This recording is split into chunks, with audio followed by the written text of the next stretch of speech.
What's up, world? My name is Zavian, and this is my podcast, Dopenly Honest, breaking the chains of addiction. What's up, guys? Welcome to another episode of Dopenly Honest. My name is Zavian. I'm an addict, and my sobriety date is November the 26th of 2023. And for that day, I am truly grateful. Today, I'm going to paint a very vivid picture of a day in the life of a struggling addict. And this day happens to be one of my worst. Now, let's not waste no time. Let's get straight to it.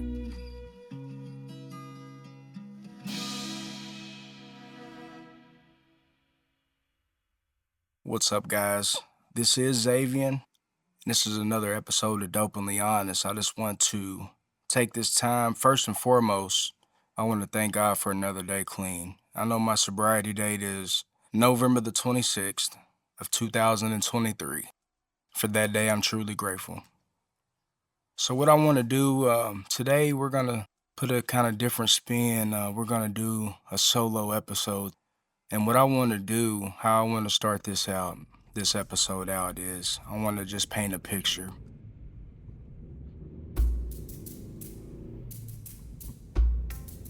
I'm on my way to 18th and Broadway in Louisville.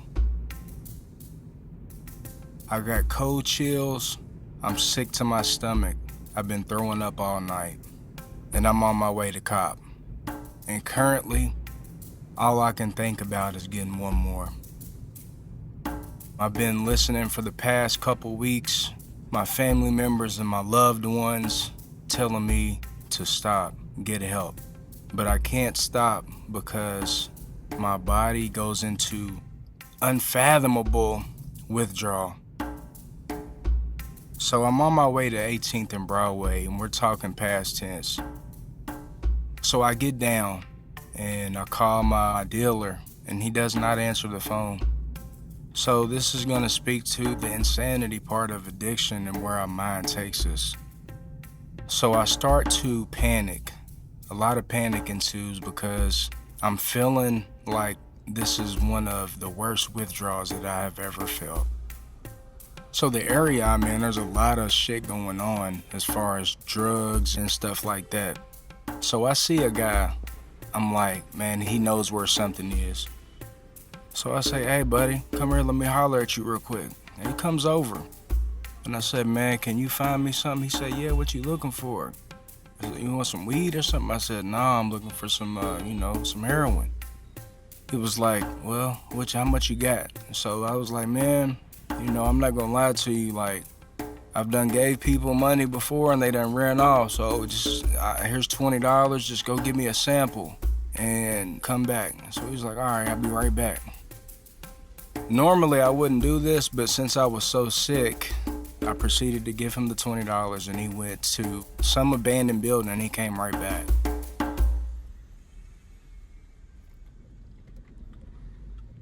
Now I got this dope in my hand and I've gotten to the point to where at this point in time, I had gotten so used to even being able to drive.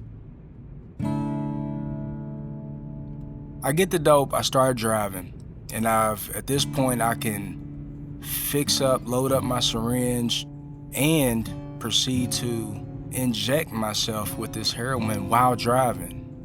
So I do that and I pull over. Now my normal routine is I would just sit in the parking lot, empty parking lot or wherever, and get myself together. Now this time, like I said, I was so sick, I did all this while driving. As soon as I did it, I felt the overwhelming warm sensation and rush go throughout my body. And I say, wow, man, I have to pull over. Because I knew if I didn't pull over, I was probably gonna wreck into something, hit somebody or something. So I pull over and I immediately get out of the car to start walking, because if I don't, judging based off the hit that I just took, I know I'm probably gonna overdose. So I do my shot while driving, I pull over, I get out of the car to start walking.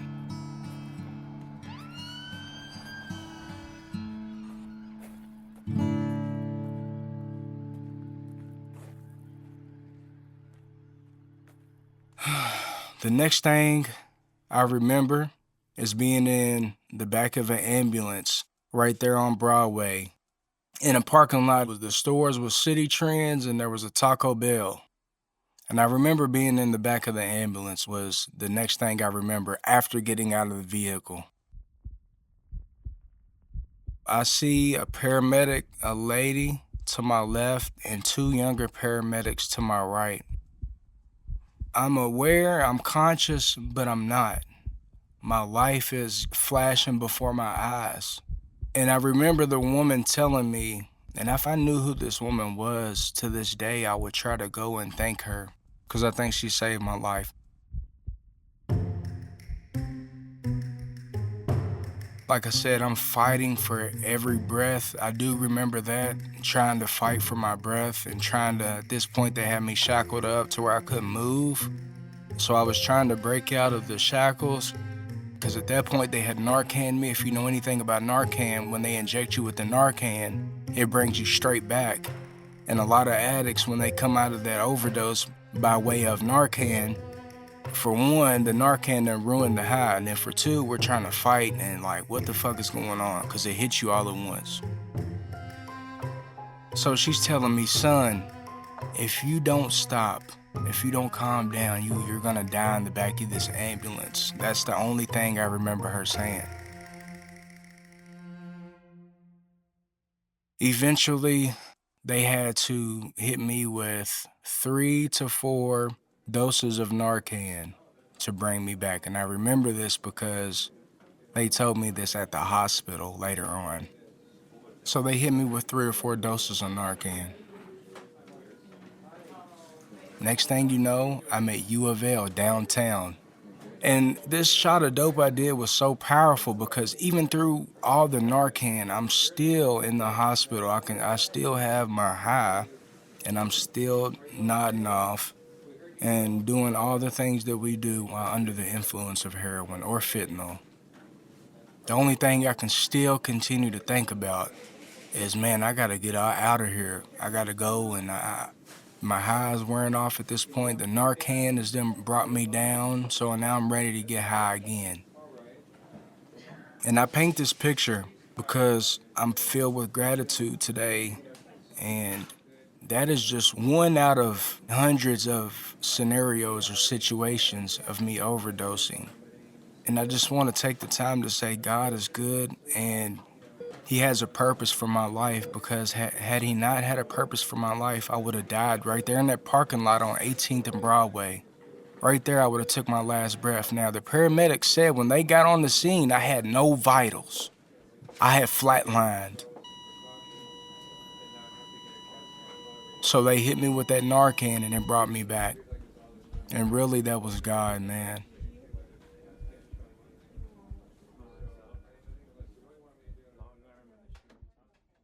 So I just wanted to paint a picture as to what it's like going the whole cycle.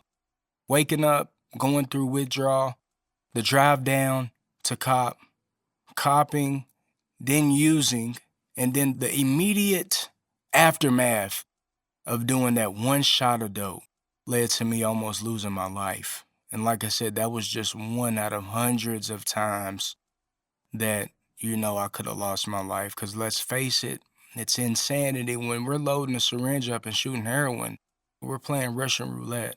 And then that goes back to mental health. So now that I'm on this side, these are the things that I'm trying to figure out. These are the things that I'm working through. Why? Mentally, where was I at to make me want to go to those extreme lengths to use in order to cope with the pain that I was dealing through? What type of pain was that bad to make me go through that? So now after I paint that picture for you guys, I want to start out by just saying I'm filled with gratitude, that I'm now living like that first and foremost. Like I said, many times I've almost lost my life due to the immediate aftermath of addiction. And right now I want to get into the Just for Today meditation out of the NA Basic Text. And this is April 26th, 2026, titled Self-Acceptance. Page 120.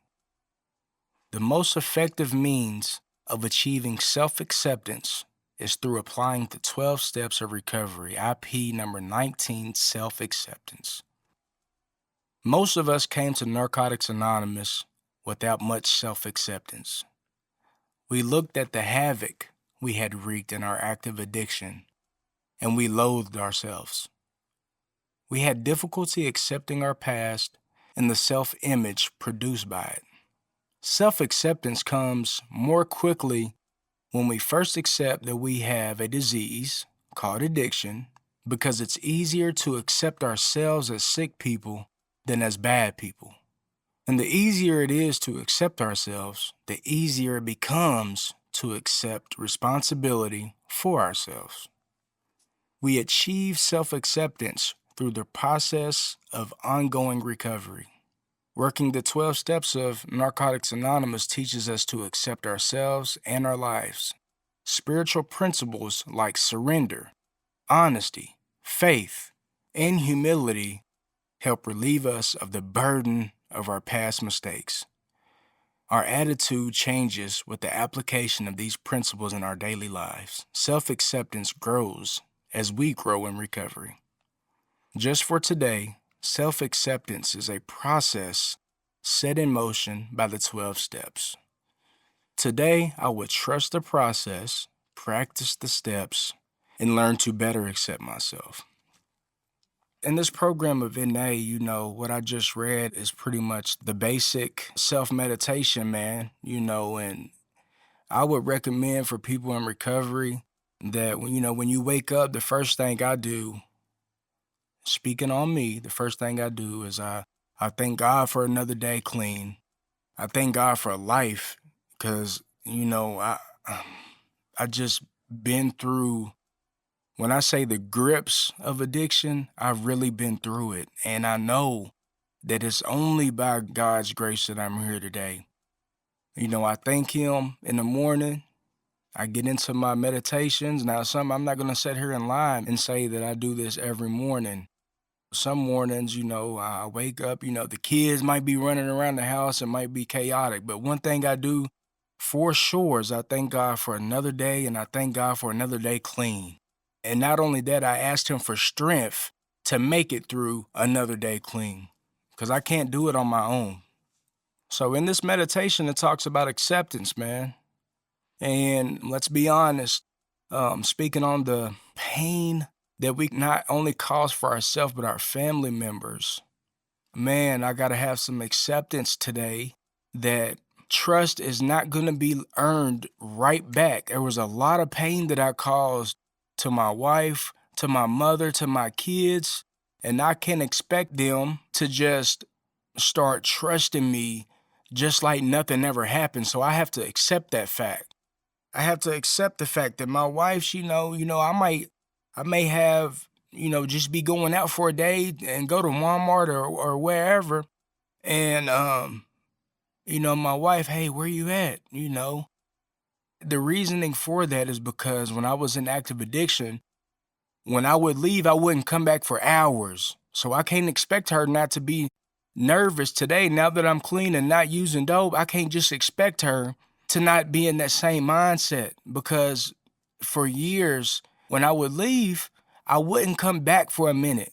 And that's because I couldn't look her in the eye. I couldn't look my kids in the eye while I was high. So now I have to have self-acceptance.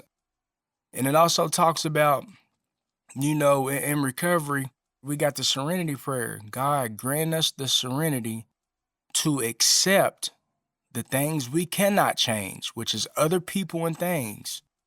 The courage to change the things that we can, which is me and how I react to those people and things. And the wisdom to know the difference. See, the acceptance part, when we get clean, well, even before we get clean, we have to accept the fact that we're an addict, that we need help, that we cannot do it by ourselves. For the longest, I couldn't accept that. For the longest, I tried to do it by myself. For the longest, I wrestled with myself. Every day, I was in war with myself and my thoughts. Why in the fuck do I keep waking up and thinking the only thing to life is for me to get up, try to figure out what I'm going to do to get high, and then cause chaos for myself and everybody around me. It took years of jail, years of rehab, years of causing myself harm and harm to others to realize and accept that I need help. So when we get the help, what happens? We got to accept the help. We got to take the help. We got to reach out to get the help. And when we do, man, it's not about the using drugs, and this is going to blow some people's mind in active addiction. The number one thing, well, let me say is the easy part is the stopping of getting high. What do you mean by it? Well, what I mean is when we stop getting high, then we really got to learn how to live. We really got to learn how to live something different because for so long, we was used to life one way. Man, I'm stressed out, man. Oh, fuck. We get high behind it. Now we can't do it, man. We can't do that. We can't live like that. So now, when life happens, and life is gonna happen. Life is gonna keep lifing, as they say. And when we get those difficult days, I'm gonna say difficult days, not bad days. Because bad days, man, as kids out in these countries, they don't have no way to eat. Their parents is not there. They wondering if a bomb's gonna drop next to them or not. That's bad. So when we in recovery and when we have these difficult days, we gotta tap in, man. We gotta learn how to, once we put these drugs down, we gotta learn how to live, man. We gotta learn how to live like normal people. We gotta get coping skills. We gotta go to meetings. We gotta get tools, man. And we gotta use the tools. That's what recovery is. Recovery is a process. And the process starts with admitting and acceptance that we're an addict. We gotta get us a sponsor. We gotta go to meetings. We gotta be active. We gotta get us a home group. We gotta reach out to other people in recovery. We gotta surround ourselves with like-minded people. We gotta change people, places, and things. What the fuck I look like getting clean and still be hanging around motherfuckers that's getting high? Or going to places where people is getting high? If you do that, I'm going to speak on personal experience. If you think you're going to put drugs down, but continue to go to the same places, engage with the same people, and do the same things that you were doing when you was high, you are bound to get high again. You cannot do this shit by yourself. You can't do the same behaviors, bro. You can't do the same things that you used to do and expect different results. That's what insanity is, doing the same things and expecting different results, man. So when we get clean, we don't have no more excuses, bro, to live in an insane mind state. But time and time again, I see people get clean, and I see them doing some of the same behaviors. So that's not real recovery, man. That's just you not using no more. If that's the goal you have is to just stop drugs but not work on nothing else, teach his own. But from my personal experience, when I first got clean, I did white knuckle it for a minute. What I mean by white knuckling is I was just not using. I was not working on these other aspects of my life that is so detrimental to the process of recovery, man. So you got to trust the process. What I talked about in the meditation, we got to trust the process. When we speak on drugs, when we speak on addiction, and we speak on mental health, this is a process, man. The process isn't going to be completed, or it's impossible to work itself out if we put that one in us. See, that's the thing. Just for today, we don't have to put that one in us.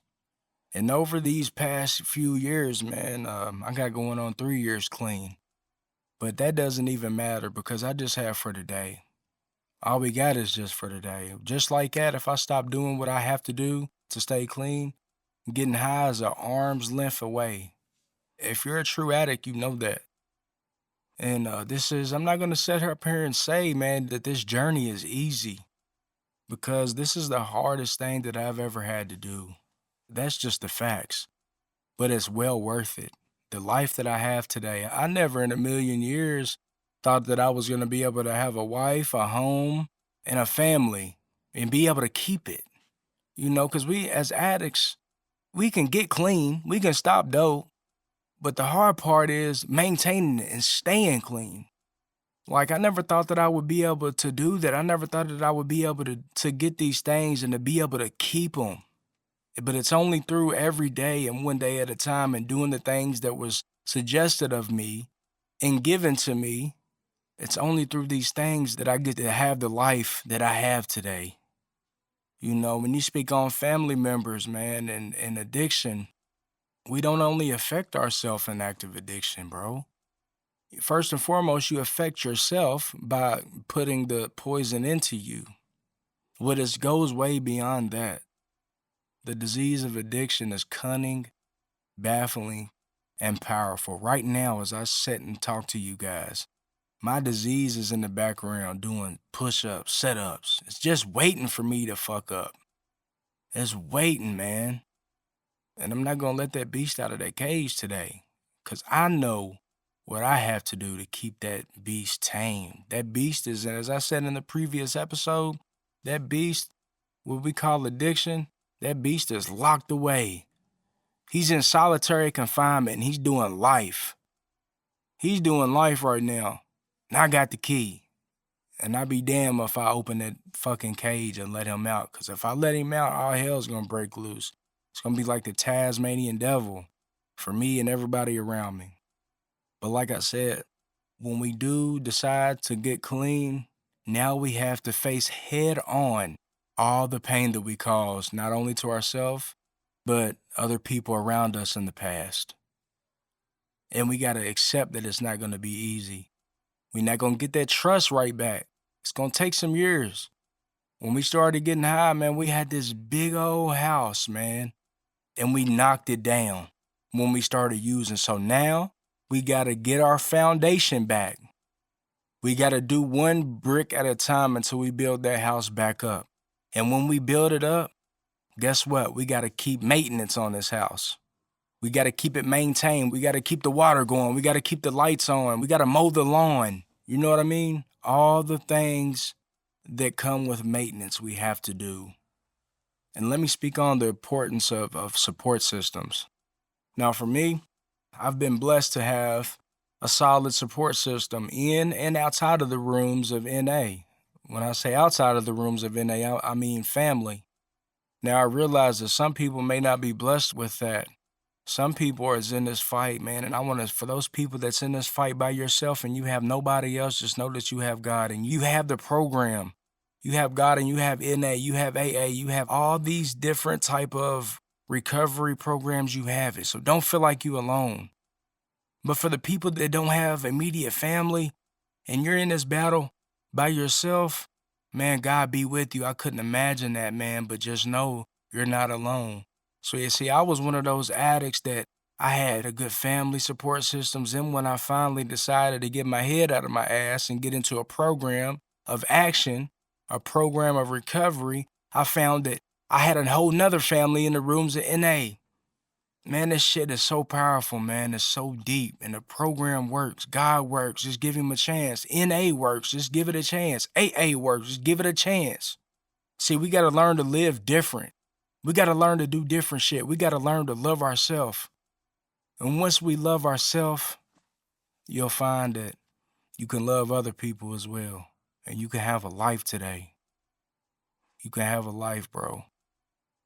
So to the people that's out there, man, in active addiction, that you still out there and you can't find a way out, just keep climbing, keep chipping away, baby. It's going to get better. I promise you. Take it from me.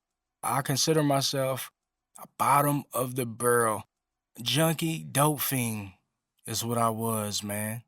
And I will go back if I don't continue to do this shit on a daily basis and give back what was freely given to me, which is what I'm doing right now, using this platform to talk to other people. If I stop doing this shit, you bet your bottom dollar, you bet your top dollar, man, I'll be back out there. But through God's grace and mercy, I found it necessary just for today not to put one in me. And you can do the same, bro. You can get out of the grips. This shit does not have you like you think it does. All it takes is an open mind. All it takes is some acceptance. All it takes is reaching out. Man, I love you guys. And like I said, take it from me. There's a better way out. If you're listening, man, keep tuning in. Keep liking, sharing, subscribing. Keep coming back for more recovery-related content. And I want to dedicate this episode, man, to the still suffering addict. There's a better way out there. Peace, and I love y'all.